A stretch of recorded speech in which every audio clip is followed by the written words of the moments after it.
Gentlemen of the press, you will recall that recently and applaudably, His Excellency, the President of the Federal Republic of Nigeria, President Bola Ahmed Tinubu, affirmed the removal of subsidy on fuel.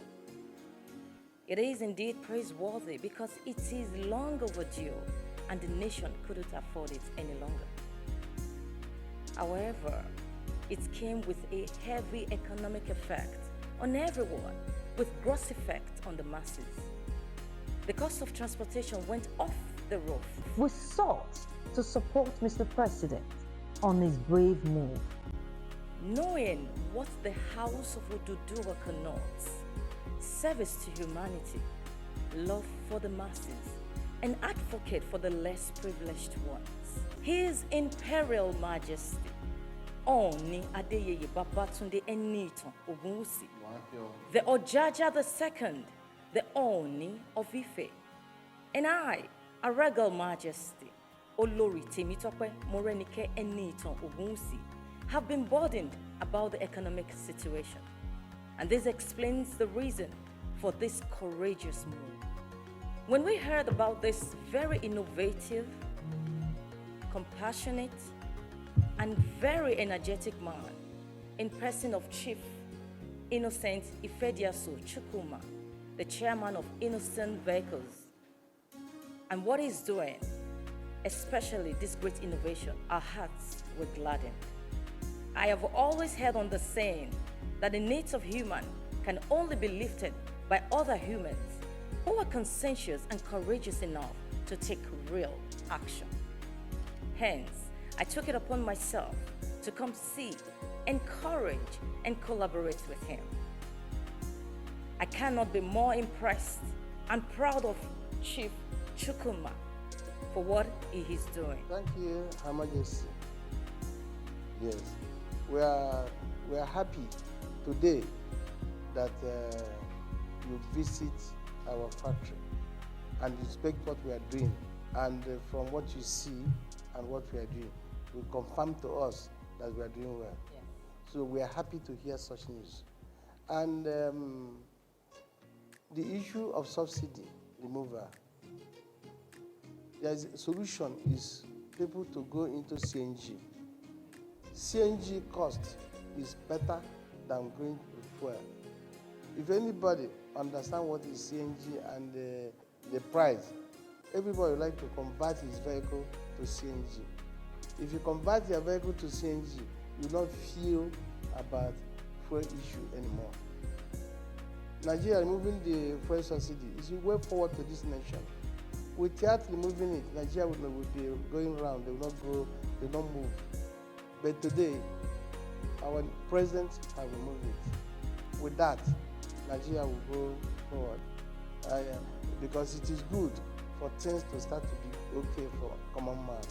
I assure Nigerians there will be light at the end of this tunnel. We will keep collaborating in keeping hopes alive. God bless you and thank you.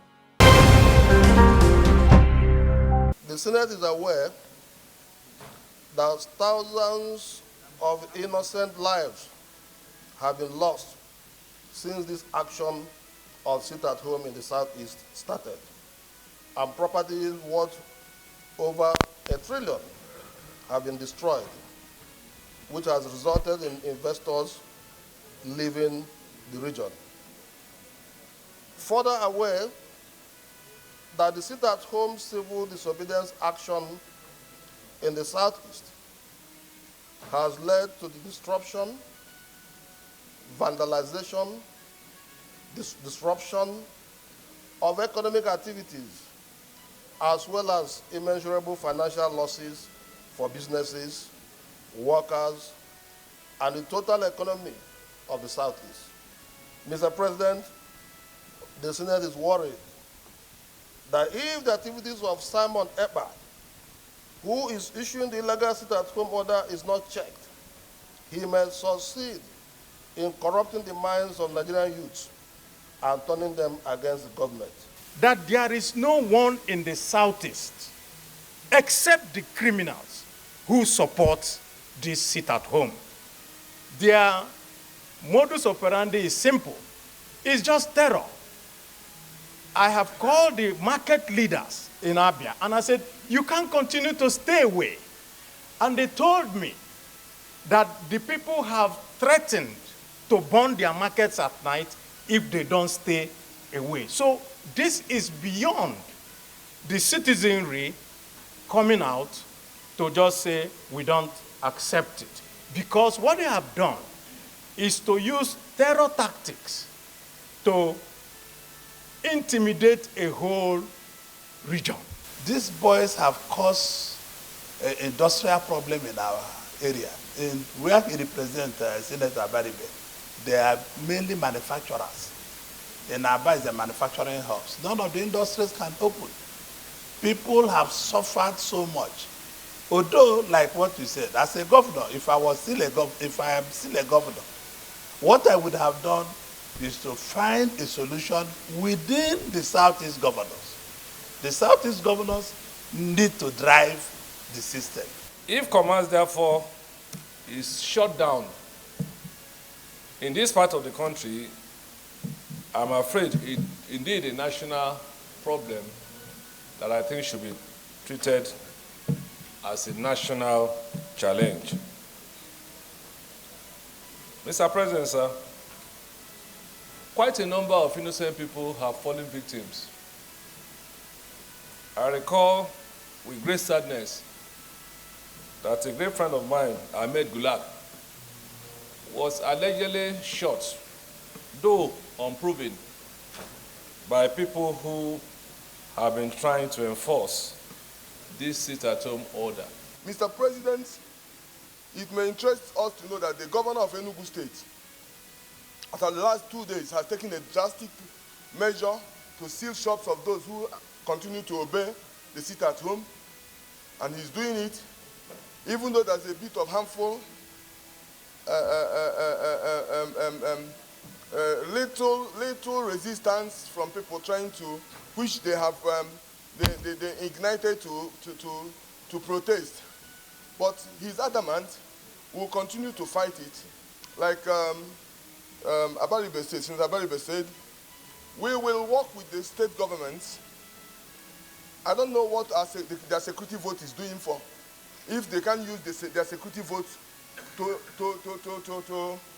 equip the local vigilante. In my own local government, Mr. President, it may interest you to know that we've been able to nip them. Going to 4 months now, there is no single incident of kidnapping in my local government in Enugu North. And I wish that I will work hand in hand with the state government to see how we can spread. Condemn the sit-at-home in totality, as well as the nefarious activities of one Simon Ekpa, the gang leader. Those in support of prayer 1 say aye. Those against say nay. The ayes have it. Prayer 2. Urge the federal government of Nigeria to collaborate with the Finnish government with a view to extraditing the said Simon Ekpa for possible prosecution.